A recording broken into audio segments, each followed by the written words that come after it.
প্রচুর পরিমাণে fibre, vitamin C এবং ফোলেট।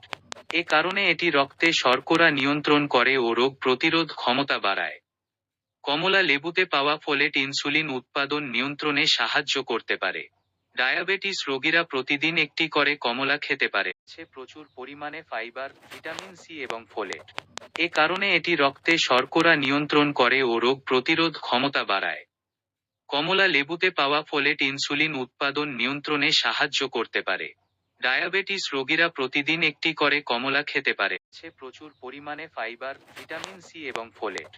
এ কারণে এটি রক্তে শর্করা নিয়ন্ত্রণ করে ও রোগ প্রতিরোধ ক্ষমতা বাড়ায়। কমলা লেবুতে পাওয়া ফোলেট ইনসুলিন উৎপাদন নিয়ন্ত্রণে সাহায্য করতে পারে।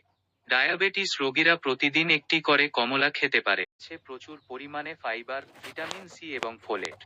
এ কারণে এটি রক্তে শর্করা নিয়ন্ত্রণ করে ও রোগ প্রতিরোধ ক্ষমতা বাড়ায়।